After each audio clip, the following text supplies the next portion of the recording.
अस्सलाम वालेकुम दोस्तों, welcome to our YouTube channel Fazal career and education. उम्मीद करते हैं कि आप सब खैरियत से होंगे और अपनी ज़िंदगी भरपूर मज़े में गुजार रहे होंगे। आज आपके खिदमत में एक और ऑनलाइन अर्निंग से रिलेटेड यानी घर बैठे या थोड़ी बहुत मेहनत करने से रिलेटेड पैसे कमाने का मेथड लेकर आया हूँ।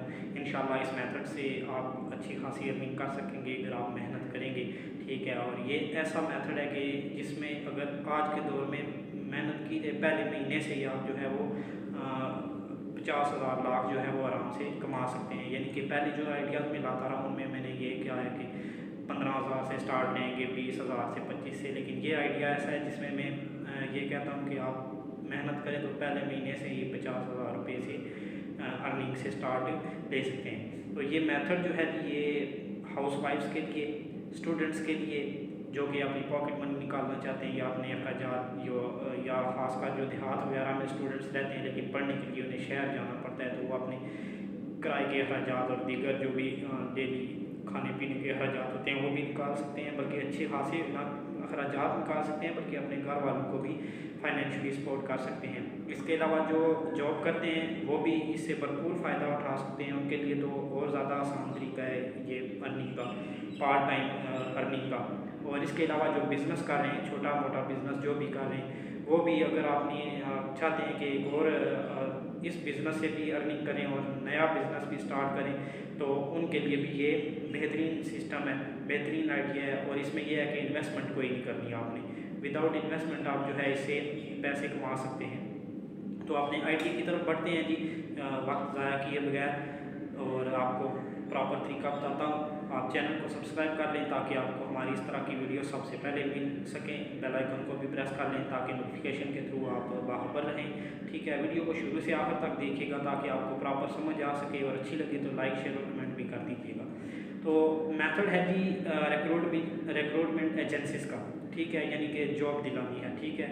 मैं खुद तो ये काम नहीं कर रहा, लेकिन कुछ लोग हैं मेरे आसपास या जान पहचान के या इस तरह कह लें जो ये काम करते हैं, ठीक है। अब मैं खुद उनके थ्रू, ये भी आपका सवाल बजा होगा कि मैं उनके थ्रू खुद क्यों नहीं लग जाता किसी जॉब में, किसी कंपनी में। तो इसका जवाब ये है कि जी मैं एक्चुअली हूँ डिसेबल, ठीक है। जैसा कि आपने मेरी कुछ वीडियो पहली शुरू की देखी होंगी जहाँ पे मैंने इंट्रोडक्शन कराया था।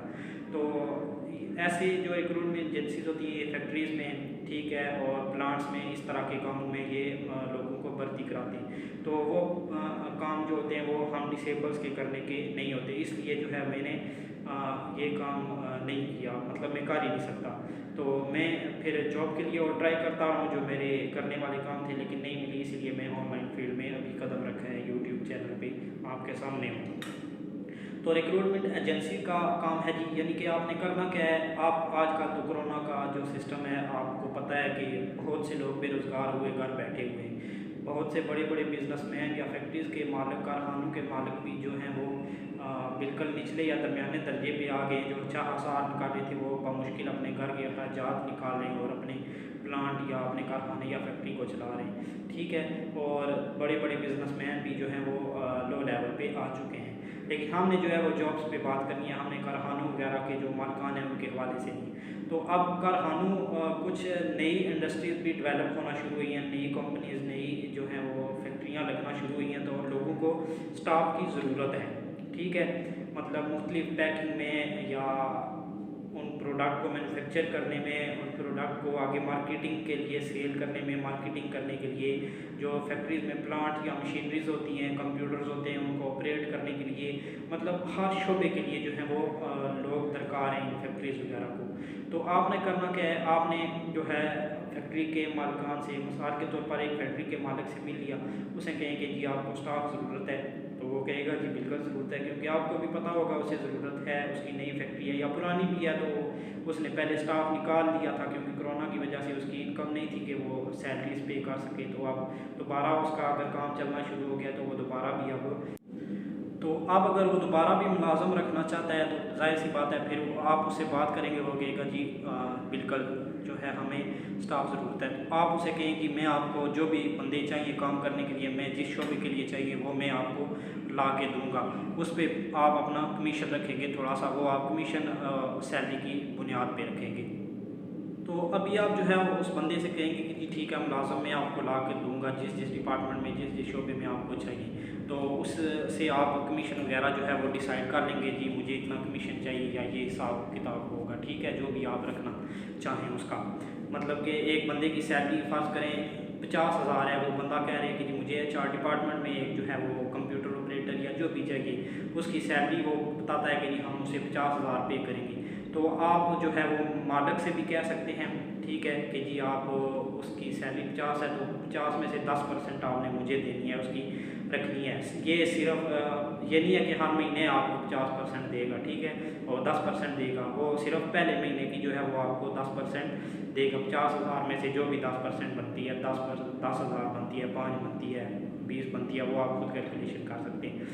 फैक्ट्री के मालिक से भी कह सकते हैं, ठीक है, वो एग्री हो जाएगा, ठीक है जी आप बंदा ला कर दें, हम आपको उसकी सैलरी में से 10% काट कर देंगे। वो आप 10% रखें शरा या 5 रखें, 2% रखें, ये आप पे डिपेंड करता है, ठीक है। अब आप बंदे के पास गए, आपके जहन में है कि बंदा यार ये बंदा है जो उस फैक्ट्री में फ़लाँ काम कर सकता है, मुझे मालिक ने बताया था कि ऐसा काम करने वाला चाहिए। आप उस बंदे के पास गए, यार आप बेरोज़गार हो, आपको जॉब चाहिए, तो आपको मैं जॉब पे रखवा सकता हूँ, फ़लाँ फैक्ट्री में फ़लाँ काम है, इतनी सैलरी आपको देंगे, ठीक है। आप उससे भी हकीकत नहीं छुपाएंगे, आपने उसे भी सच बताना है, ठीक है। बताना है कि यार मैंने उस कंपनी के मालिक से बात किया और उसे मैंने बंदा जो है प्रोवाइड करना है काम करने के लिए, तो वो सैलरी आपको 50 फ़र्ज़ करेंगे जो है फ़र्ज़ की हुई सैलरी है 50,000 देगा आपको, तो उसमें से 10% वो काटेगा, वो मुझे देगा, क्योंकि मैंने कमीशन पे जो है उसे, ये सिर्फ पहले महीने की सैलरी आपकी 10% कटेगी, वो मुझे देगा, क्योंकि मैं उसे जो है वो एक काम करने के लिए स्टाफ प्रोवाइड करूँगा, ठीक है। या आप उसे खुद कहें कि यार आप सैलरी ले लो, ठीक है, 50% 50,000 पूरी ले लो, उसमें से 10% या 5% या जो भी आपने शर्त रखी है वो आप ले लें उससे, ठीक है, वो भी एग्री हो जाएगा, ठीक है जी इस तरह मैं भी कर लूँगा। तो इस किस्म के जो काम हैं ना, इससे लाखों आजकल के दौर में तो आजकल के दिनों में कोरोना के जो दिन चल रहे हैं, तो बहुत सारे लोग जो हैं इस आइडिया से पैसे कमा रहे हैं, क्योंकि फैक्ट्रीज़ को, बहुत सारी फैक्ट्रीज़ को, नई को, पुरानी को, कारखानों को स्टाफ की ज़रूरत है। प्राइवेट सेक्टर की मैं बात करूँ, गवर्नमेंट सेक्टर तो वो है कि वो हुकूमत अपनी पॉलिसीज़ और कवानीन के तहत भर्ती करती है, लेकिन ये प्राइवेट सेक्टर की कंपनीज़ होंगी, टेली कम्युनिकेशन की फैक्ट्रीज़ होगी, कुछ भी हो गया प्राइवेट फैक्ट्रीज़, ठीक है, प्राइवेट सेक्टर में स्कूल्स हो गए, अकेडमीज़ होगी, स्कूल्स या अकेडमीज़ को टीचर्स चाहिए, वो सब वो आप कर सकते हैं।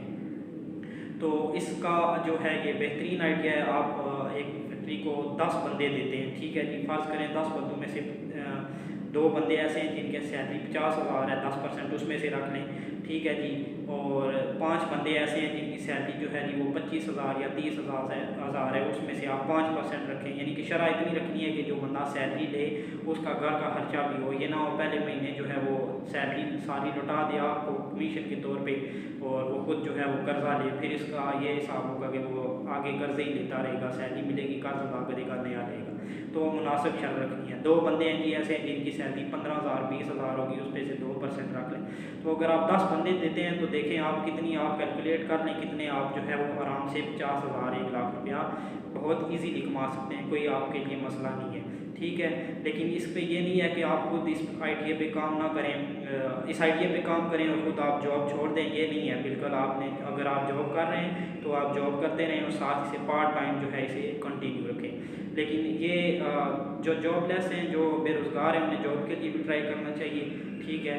अब मैं जैसे फैक्ट्रीज़ में काम नहीं कर सकता, तो मैं जो है वो जॉब्स के लिए, गवर्नमेंट जॉब्स के लिए ट्राई करूँगा, अगर वही मिलेगी तो मिलेगी, वरना या फैक्ट्रीज़ में भी कोई ऐसी जॉब जो मैं कर सकूँ वो करूँगा, अदरवाइज़ मैं कोई ऐसा काम नहीं कर सकता जो मेरे करने के काबिल ना हो। तो आप जो है वो जॉब भी साथ कंटिन्यू रखें। तो ये बहुत ही आसान तरीका है। इस पर बंदे जो है हायर करने का एक और तरीका है, फैक्ट्री के मालिक से बात किया, आप OLX द्रास पे, OLX पे भी आजकल स्टाफ को हायर किया जा रहा है, द्रास पे या OLX पे ऐड डालने के लिए फ़लाँ फैक्ट्री को फ़लाँ स्टाफ से दरकार है, इतनी ड्यूटी टाइमिंग होगी, खाना पीना राइस वगैरह जो भी फैक्ट्री की सहूलियातें, इतनी सैलरी होगी, तो आपकी जो पहली सैलरी है वो जब बंदा आपसे रब्ता करेगा तो पहली सैलरी में इतना कटा होगा और आपको हम जो है वो फैक्ट्री ज्वाइन करा देंगे, आपकी जॉब लगवा देंगे। तो ये बहुत ही आसान मेथड है।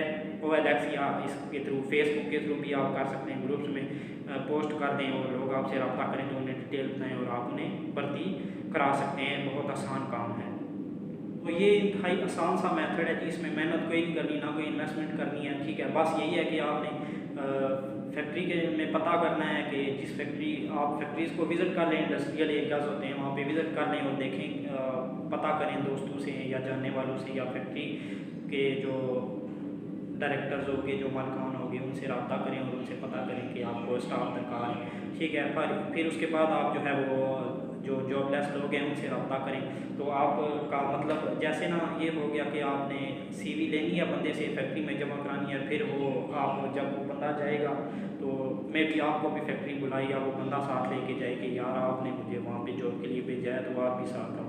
तो ये सिस्टम होता है बेसिकली, ये इतना मुश्किल काम नहीं है, ठीक है। आसान सा काम है रिक्रूटिंग का, रिक्रूटिंग एजेंसीज़ का आप कर लें। जैसे आप NTS की मिसाल ले लें, OTS की ले लें, PTS की ले लें, UTS की ले लें, ये पंजाब पब्लिक सर्विस कमीशन हो गया और फेडरल पब्लिक सर्विस कमीशन, ये सब जो हैं रिक्रूटमेंट एजेंसीज़ हैं, ठीक है। हुकूमती इदारों के लिए या प्राइवेट इदारों के लिए जो है ये स्टाफ को हायर करती हैं। एक इदारा इन्हें पैसे दे देता है जी कि हमें इतना स्टाफ चाहिए और ये सारी डिटेल है जी, इतनी सैलरी देंगे, इतनी ड्यूटी टाइमिंग होगी, ये सहूलियात देंगे, ये सब कुछ आप कर लें तो हम आपको एक ख़ास परसेंटेज भी जो है आपको भी उसके पैसे देंगे, ये जितना आप काम करेंगे। तो रिक्रूटिंग एजेंसीज आपको पता है कि पहले एडवर्टाइजमेंट पब्लिश करती हैं, फिर लोग अप्लाई करते हैं, ड्यू डेट के बाद फिर टेस्ट रोल नंबर स्लिप जारी की जाती है, टेस्ट लिए जाते हैं, फिर उसके बाद फर्दर प्रोसेस होता है, फिर इदारे का फिर आगे जिस इदारे में वैकेंसीज होती हैं वो उनका काम होता है, ठीक है। तो ये बहुत ही आसान आइडिया है जी, तो इस पर आप आराम से काम कर सकते हैं, कोई इसमें मुश्किल नहीं है। मैं और भी अगर डिटेल बताऊँगा तो वीडियो काफ़ी लंबी हो जाएगी, जिससे आपको देखने वालों को बोरियत महसूस होगी। तो अगर आपका फर्दर कोई क्वेश्चन है तो आप मुझसे पूछ सकते हैं, कमेंट सेक्शन में पूछ लें या डिस्क्रिप्शन में मेरी तमाम कॉन्टैक्ट डिटेल्स मौजूद हैं, आप किसी भी ज़रिए से मुझसे पूछ सकते हैं, मुझे मेल कर लें। और इसके अलावा जो व्हाट्सएप का नंबर है वो सिर्फ पेड प्रमोशन के लिए, उस पर आप ना ही रब्ता करें क्योंकि मेरे लिए पॉसिबल नहीं होता कि व्हाट्सएप पे आप पे रब्ता करूँ, क्योंकि उधर यूट्यूब नहीं बल्कि और भी जो है वो काम होते हैं। तो ये बिल्कुल आसान तरीका है, कोई इसमें परेशानी वाली बात नहीं है। उम्मीद करते हैं कि आपको ये मेथड समझ आ गया होगा। कोई मसला है, कोई परेशानी, कोई क्वेश्चन है तो वो आप मुझसे पूछ सकते हैं। मिलते हैं इंशाल्लाह नेक्स्ट वीडियो में, तब तक इजाज़त दीजिए। हमारी इसी इत्तला हौसला अफजाई करते रहिए, हमारे चैनल को सपोर्ट करते रहिए। तब नेक्स्ट वीडियो तक के लिए इजाज़त दीजिए। अल्लाह हाफिज़ एंड पाकिस्तान जिंदाबाद।